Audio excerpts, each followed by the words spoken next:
Esto es el mediastino medio. Y todo lo que queda por detrás es el mediastino posterior. Bueno, eso debe ser en la clase de mediastino. Y el espacio que queda por detrás del corazón también debe ser relúcido. Ese es el espacio retrocardíaco. ¿Ya? Espacio retroesternal, silueta cardíaca y espacio retrocardíaco. Son tres zonas que nosotros debemos observar, debemos apreciar. Y ahí aprovecho para decirles lo siguiente. Fíjense ustedes, este es el diafragma. Acá hay el diafragma y acá hay otro diafragma. Son dos. Y si yo les preguntara, ¿cuál es el derecho y cuál es el izquierdo? El más alto sería el derecho. No necesariamente. Puede estar más bajo. Yo sé que este es el derecho. En este caso es el más alto, sí. Pero yo sé que este es el derecho porque se ve de forma continua.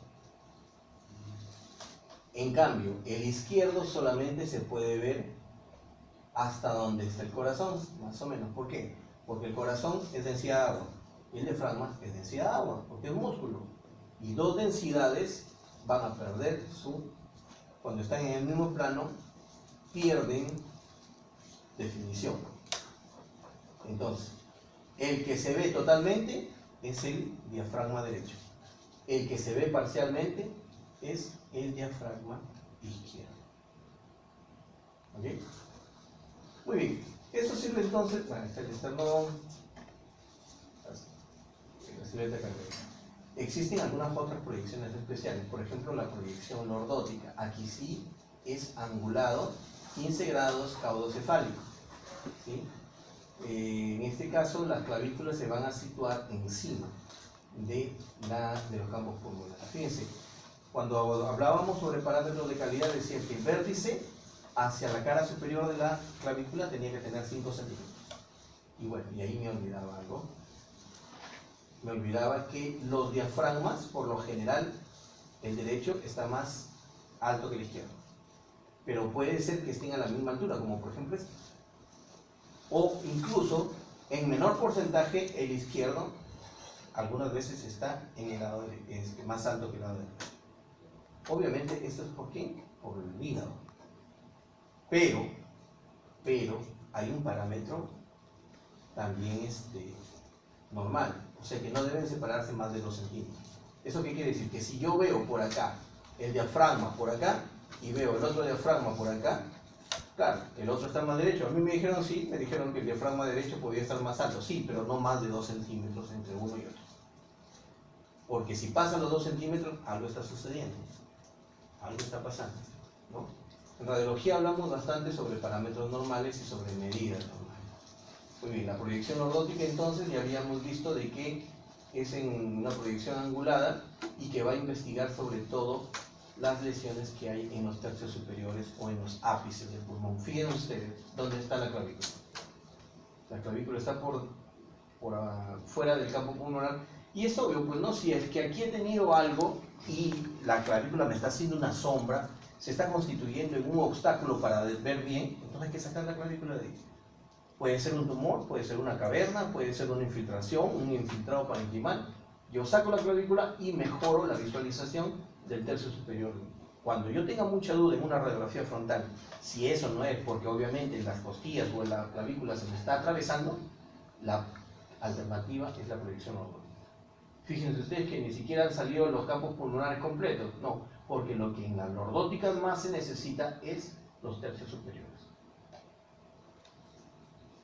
Muy bien, cuando el paciente no puede estar de pie, cuando el paciente tiene alteraciones de la conciencia, cuando tiene un Glasgow bajo, cuando está accidentado, cuando el paciente está inválido, el paciente está con problemas de amputación, tenemos esta alternativa, proyección especial que se denomina radiografía de tórax en decúbito lateral. También puede ser el decúbito lateral derecho o puede ser el decúbito lateral izquierdo para todas estas situaciones. Esto está subido en la página que les he dado en alguna oportunidad, ¿no? Y el rayo ingresa por acá. Obviamente vamos a tener mucho más limitaciones en el reconocimiento de estructuras, pero nos puede ayudar en el caso de que hayan grandes lesiones condensativas, satelitáceas, derrames, etc. Y las proyecciones oblicuas. La lateral es a 90 grados, o sea, el eje de mi cuerpo con el plano del chasis, un ángulo recto, pero las oblicuas 45 grados. Se gira sencillamente así, para el lado derecho, apoyando el lado derecho o apoyando el lado izquierdo, y el rayo ingresa más o menos por debajo de la región maxilar. Entonces tenemos las oblicuas, oblicua derecha, oblicua izquierda. En este caso es al revés de la radiografía lateral. ¿Qué se les dijo en la radiografía lateral? Que en la radiografía lateral se toma del lado donde está la lesión. Ya, si queremos investigar en proyecciones oblicuas, es al revés, es decir, se investiga del lado contrario a la que está la lesión. Si la lesión está en el lado derecho, hay que decir una oblicua izquierda. Si la lesión está en el lado izquierdo, hay que decir oblicua derecha, ¿no? Es al contrario. Esta es una proyección oblicua. Se distorsiona totalmente el mediastino, ya no puedo representar, ya no puedo ver cuál es el espacio retroesternal, el retrocardíaco, hay una total distorsión de las estructuras, por eso que la proyección oblicua sobre todo se ha reservado para el estudio de las costillas. Y cuando yo quiero ver costillas, solicito una radiografía de parrilla costal. Y por favor pongan siempre parrilla costal frontal y oblicua, no lateral. Porque cuando un interno de medicina o cuando un residente solicita una radiografía de parrilla costal frontal y lateral, o a veces ponen radiografía de costillas frontal y lateral, las laterales no sirven. No sirven para ver costillas porque se van a superponer, ¿cierto? Y también tienen que indicar cuál es el lado afectado que ustedes desean investigar. Si ustedes leen por ahí el GEMS, un librito de radiología, dice que las radiografías de costillas no se deben tomar. Porque si fueran, en el supuesto caso de que fueran fracturas, ¿ya?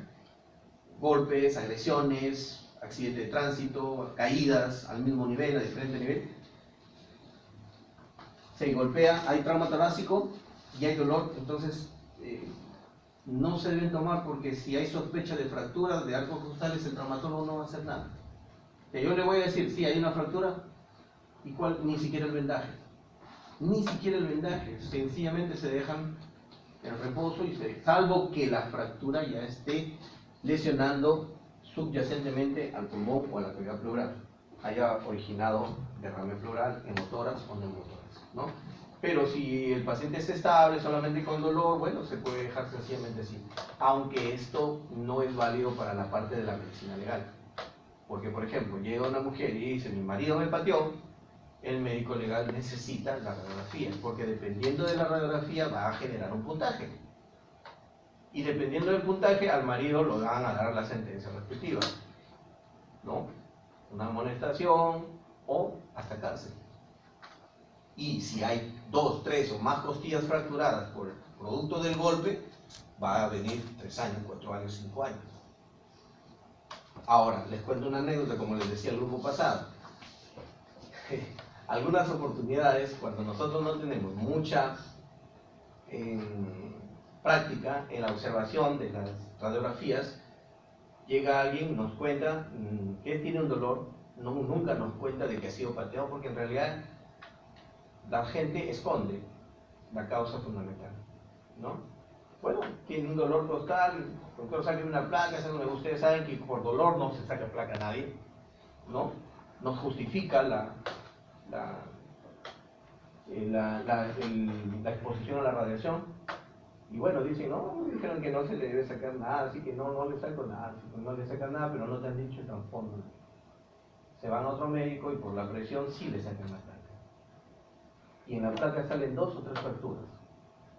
Ese paciente te va a denunciar, porque no le quisiste sacar la placa, porque estás haciendo mala praxis y es probable que te gane, ¿no? Entonces, hay que tener bastante lo que le llaman el rapport, ¿no? Ustedes saben mejor que yo, ya están llevando esa tecnología, ese abordaje, esa confianza que le debes dar a tu paciente. El sacarle las cosas al paciente, y como decía por ahí el doctor House, el paciente miente, ¿sí? El paciente miente. El paciente magnifica, o hay algunos que ponen total insignificancia en las cosas. Y ahí está la suplicacia de cada uno de ustedes, ¿no? Por lo tanto, es conveniente de que se aborde bien y por qué. porque está bien, me puede doler, pero secundario ¿qué? ¿Se cayó o lo agredieron? Ténganlo por seguro que ese paciente va a llegar al médico legista, y el médico legista va a solicitar, quédase o no, va a solicitar, ¿por qué? Porque dependiendo de esto será el puntaje de la lesión. Y dependiendo del puntaje, el juez va a determinar la sentencia. Así que, por más que nos diga que no se debe tomar, que hay lesiones que no se deben tomar, bueno, lamentablemente se deben seguir exponiendo a la radiación. ¿Cuándo se indica? Para visualizar el esqueleto torácico, y hemos dicho, la parrilla costal, que es por lo general en oblicuo.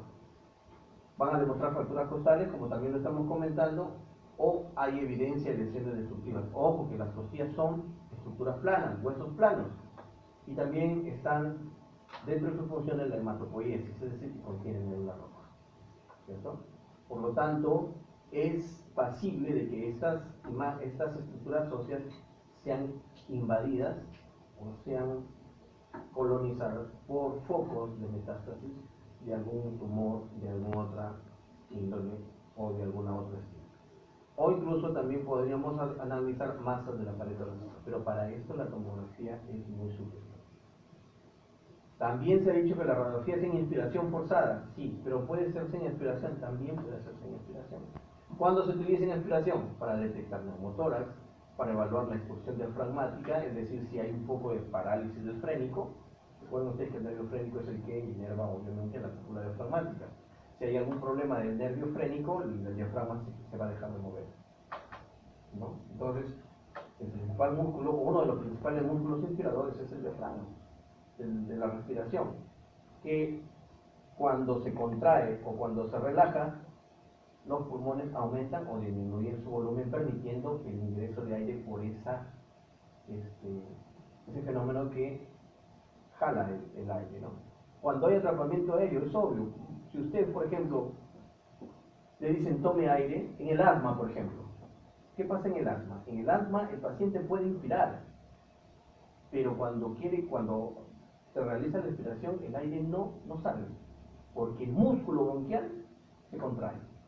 Hay una constricción, ¿no? Una contracción del músculo bronquial. Eso hace de que haya un mecanismo valvular.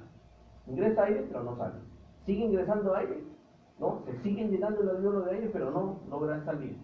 Y eso proviene de la desesperación del paciente, ¿no? Por eso que se le hacen ahí broncodilatadores, ¿no? Relajantes musculares, etc. Entonces, aquí si se atrapa aire en el sistema obstructivo, en el sistema difuso, en el sistema lobar, lobares, y en el síndrome de la membrana hialina en los recién nacidos. En los recién nacidos no le voy a decir, oye, toma aire y aguanta, ¿no? Bota todo el aire. En el recién nacido, el que no lo tiene que respirar con el aire. Y justamente cuando él ve que está en expiración, ahí es donde tiene que tomar la reacción. Eso ya son chambas de nuestros temas. Otra de las estructuras que está en el tórax es el esófago, pero el esófago no es visible, salvo que yo le ponga una sustancia de contraste, como en este caso.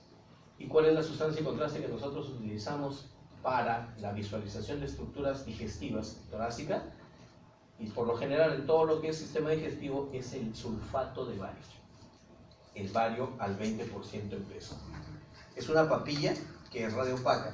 Le damos de tomar al paciente, ¿no? Y en ese momento que está deglutiendo, ahí le tomamos la radiografía. Y miren ustedes lo que está saliendo.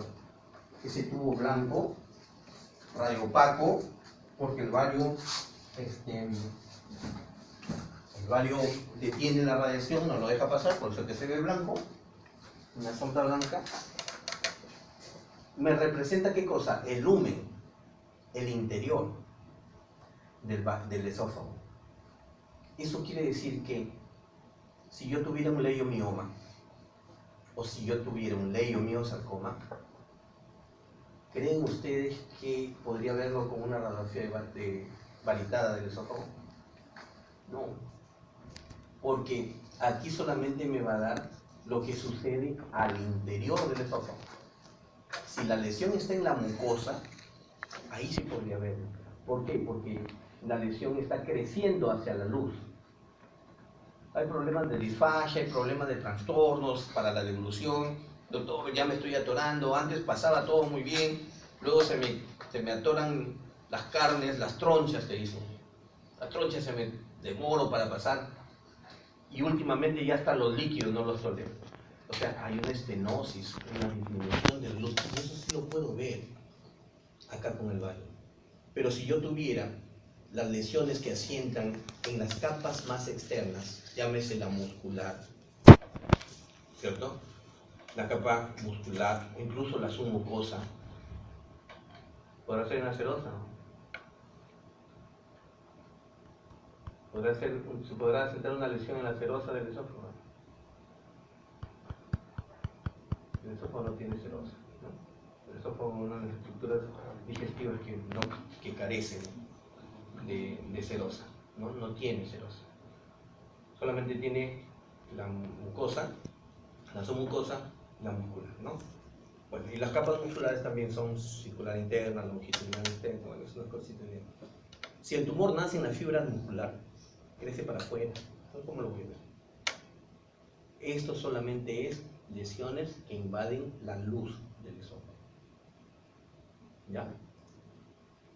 Muy bien, ahora sí, dicho todo este repaso anatómico, radiológico, normal, vayamos a la semiología ya radiológica, ¿no? En realidad, lo que se pretende aquí es que ustedes fijen algunos conceptos. Una vez más les digo, yo no les voy a enseñar a observar, yo les voy a enseñar a ver. Yo puedo ver la clavícula, pero no puedo observar la clavícula. La observación va a depender de un entrenamiento propio mediante la revisión de varios estudios, ¿no? En el análisis de los componentes básicos de las imágenes pulmonares tenemos que tener en cuenta que hay un sinnúmero de hallazgos normales que no pueden parecer anormales. Por eso que es imprescindible conocer la anatomía del tórax y en especial conocer la anatomía segmentaria, que el pulmón derecho tiene 3 lóbulos y que el izquierdo tiene 2, que el lóbulo derecho tiene 3 segmentos, que el lóbulo medio también tiene 3 y que el lóbulo inferior tiene 5 en el lado derecho, que el pulmón izquierdo tiene solamente el lóbulo superior y el lóbulo. Esas cosas son las que ustedes deben más o menos recordar, de tal manera de que yo pueda ubicarme o pueda ubicar la lesión o el hallazgo radiológico anómalo que estoy encontrando. Y en base a eso, yo tengo que hacer una sistemática de estudio. Es decir, para mí, yo primero veo los campos pulmonares, después me voy al corazón y mediastino y termino viendo la jaula torácica. Pero eso es algo que yo lo he hecho a través de toda mi experiencia. Ustedes podrían adoptar otra cosa. Primero veo la periferia y después estoy entrando a los pulmones y al final lo dejo al mediastino. O si no, primero veo el mediastino y después me voy a los pulmones y después me voy a la caja torácica. Eso ya es cuestión de cada uno. El hecho es de que no se les escape ciertas cosas grandes porque si no van a caer en un problema legal. Entonces, cuando yo quiero adoptar esta sistemática, tengo que tener en cuenta todo esto, que se tienen que describir, primero obviamente hallazgos normales, es decir, identificar las variantes anatómicas. Además, si encuentro una lesión, tengo que saber la distribución de ella. ¿Es de un solo lado? ¿Es de los dos lados? ¿Afecta al lóbulo o afecta al segmento? ¿Está en el ápice del pulmón o está en la base? O sea, hay un sinnúmero de características que me dan la distribución, así como la composición. Son nódulos, son líneas, son masas, son retículos, el número, el tamaño, la definición de la pared y un sinnúmero de características que me dan o encajan dentro de la proporción de los hallazgos generales. Entonces, ¿qué son los signos de radiología torácica? Son signos aplicables a la lectura o interpretación de la radiografía de tórax para conocer la localización de las lesiones intratorácicas. Cuando yo vea, identifique todos estos signos, yo voy a ser capaz de localizar la lesión que estoy observando. Y yo podré ser capaz de decir, ah, sí, doctor, esto es una consolidación neumónica en el lóbulo medio del lado derecho. A ese punto es donde tenemos que llegar. Ese es el objetivo de las prácticas, por lo menos en esta rotación. ¿no? Muy bien, entonces van a permitir incluso diferenciar si la lesión está o no está en el campo pulmonar, o a lo mejor está en la pleura. Y si no está en la pleura, está en el mediastino, ¿no? Entonces, eso es lo que se pretende, ese es el objetivo. Pero para esto existen signos que yo voy a tener que conocer. Y en esta parte hay signos generales, con el cual empezamos hoy día y lo culminamos para la próxima semana. Generales de la lesión. ¿Cuáles son los signos generales de la lesión? Tenemos el número, son únicos, son múltiples. La localización, por lo general, si están en los campos pulmonares, se acostumbra a dividir al campo pulmonar en 3 tercios. Tercio superior, tercio medio, tercio inferior. La distribución. ¿Están distribuidos localmente o están distribuidos universalmente? El tamaño. Cuanto más pequeños son, ¿no? Tienen un poquito más a la benignidad. Cuanto más grandes son, tienen un poco más a la malignidad. La forma. ¿Son de bordes regulares? ¿Son de bordes bien definidos? ¿Los puedo ver? ¿O son de bordes irregulares? ¿O son bordes espiculados? ¿O son bordes mal definidos? Esa formación, esa morfología, me interesa como signo general de la lesión. Miren que no estamos localizando, solamente estamos describiendo algo general. La densidad se involucraría ¿con qué cosa? Con el contenido. Si yo veo una masa circunferencial radiopaca y tiene densidad agua, podría ser un quiste hidratado. Si yo veo un nódulo en el tercio superior del campo pulmonar derecho, circunferencial, bordes bien definidos, con densidad aire, es muy probable que sea una caverna y que pueda estar relacionada con una tuberculosis o con una micosis. Entonces, la densidad como signo general de la lesión me va a enmarcar sobre el contenido de esa lesión. Presumiblemente, ¿qué es lo que está teniendo esa lesión? ¿No? El contenido. ¿Y qué tanto se relaciona con otras estructuras? Yo puedo ver una masa de 10 centímetros de diámetro y está cerca al corazón, pero al corazón no le hace ni pío. A lo mucho lo desplazará un poquito. Eso tiene más a la benignidad. Pero yo puedo ver un nódulo desgraciado de 3 centímetros o de 2.5 centímetros que se está comiendo la costilla. Esas son relaciones con otras estructuras. O sea, está comportándose de una manera agresiva. Y dependiendo de eso, yo puedo asumir si la lesión puede ir más a la benignidad o puede ir más a la malignidad. Veamos esto de acá. Entremos ya a imágenes patológicas. Obviamente podemos analizar si está bien centrado, si no está bien centrado, si está bien inspirado, si no está bien inspirado, etcétera, etcétera, etcétera, ¿no es cierto? Muy bien, aquí salta a la vista. Signo general, lesión, morfología redondeada. Número 1. Localización, base pulmonar del lado derecho. Densidad mixta. Tiene una densidad gas, porque es radiolúcida acá, y tiene una densidad aire, con una interfase que separa la densidad gaseosa de la densidad líquida, que lo voy a llamar yo nivel hidroaéreo. O sea, esta es una masa, bueno, dependiendo, tiene más de 3 centímetros y es masa. Es una masa en el tercio inferior del campo pulmonar derecho, adyacente al borde cardíaco, heterogénea, con doble densidad, por un contenido gaseoso y un contenido líquido. Única. ¿Eso en qué me puede hacer pensar? En un absceso pulmonar. Obviamente, obvio, esto tengo que asociarlo a mi historia clínica. Si este es un paciente que viene con fiebres sépticas, ¿no? Esa fiebre que se implica, ¿no? La semiología de la fiebre. Una fiebre que se sube a 40, luego se baja, luego se vuelve a subir, una fiebre, la curva febril está así, ¿no? Escalofríos, problemas generales, tos, una tos con expectoración purulenta. Bueno, eso va a marcar el absceso pulmonar. pero puede ser también un problema de un micótico, dependiendo si se ha ido o no se ha ido por algún tipo, por alguna región endémica en este tipo de cosas. Solamente entremos a lo general entonces, ¿no? Todavía no entremos a diagnóstico.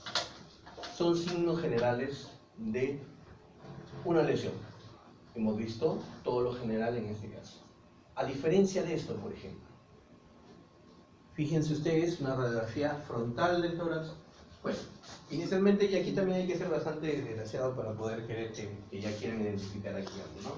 En realidad, esta es una radiografía que le ha faltado un poco de penetración del rayo.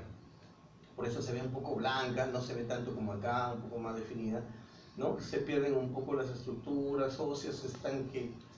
Pero aquí hay una lesión, pequeñita, chiquita, y lo vamos a hacer más grande. Ahí está. Una imagen circunferencial, seguramente de 10 milímetros de diámetro, localizada en el tercio inferior del campo pulmonar derecho. No veo más imágenes similares y concluyo como un nódulo pulmonar solitario. También tendríamos que ir a la historia clínica. Como aparecía, alguien me dice por ahí, doctor, yo tuve hace un tiempo un cáncer, lo primero que tengo que pensar es que eso sea una metástasis. Pero si alguien me dice, no, yo estoy bien, sencillamente me vengo para hacer un chequeo, algo debe estar sucediendo. O sea, un nódulo pulmonar solitario, un amartoma, ¿no? A lo mejor es un nódulo tuberculoso o una secuela de algo, un residuo de algo. Ojo que esta lesión tiene una densidad, pero una densidad media, ni siquiera llega a ser calcio. Por lo tanto, tenemos que controlarla cada 6, cada 8 o cada año. Cada 6 meses, cada 8 meses. Regrésate los 6 meses y dependiendo de su crecimiento y todo lo que ya han hecho seguramente en la clase de nódulo pulmonar. Porque supongo que ya vieron, ¿no? Lesión nódulo. Muy bien. A diferencia de esto, aquí hay bilateralidad. Aquí hay lesiones circunferenciales. Una circunferencia por acá, otra por acá, redondeadas, nódulos. Nódulos se llaman nódulos cuando tienen menos de 3 centímetros, pero este ya no tiene 3 centímetros. Este tiene más de 3 centímetros, esta es una masa. Masa, otra masa por acá, ¿no es cierto? Aparte un nódulo superpuesto, nódulos a manera de suelta de globos, el famosísimo signo de la suelta de globos en metástasis pulmonar bilateral.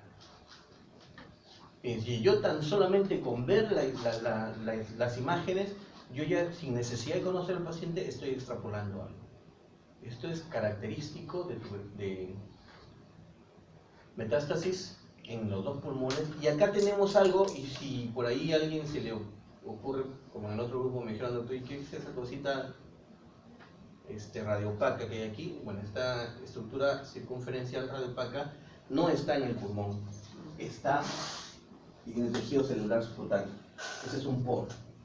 Y ese POR es un dispositivo que se conecta a un catéter venoso central.